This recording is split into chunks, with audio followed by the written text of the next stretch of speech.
નમસ્કાર, હું રાજ. આપ જોઈ રહ્યા છો સ્પાર્ક ટુડે ન્યૂઝ. સમાચાર આમોદથી મળી રહ્યા છે. શ્રી સ્વામિનારાયણ સ્કૂલ આમોદ દ્વારા વિદ્યાર્થીઓમાં કાયદા, શિસ્ત અને નાગરિક જાગૃતતા વિકસે તે હેતુથી શૈક્ષણિક મુલાકાત યોજાઈ, જેમાં 80 વિદ્યાર્થીઓ અને 8 શિક્ષકોએ ભાગ લીધો હતો.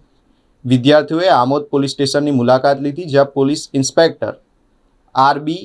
કરમટિયાએ કાયદાનું મહત્વ, 112 ઇમરજન્સી સેવા અને સાયબર ફ્રોડથી બચવાના ઉપાયો સમજાવ્યા હતા.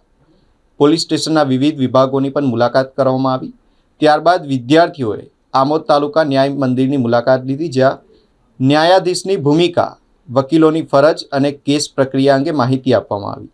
સાથે જ પોક્સો એક્ટ હેઠળ મહત્વપૂર્ણ જાગૃતિ આપવામાં આવી હતી. આ પ્રવૃત્તિથી વિદ્યાર્થીઓમાં કાયદા અને ન્યાય પ્રત્યેની સમજ અને જવાબદારીની ભાવના વિકસે તેવી આશાઓ વ્યક્ત કરવામાં આવી હતી.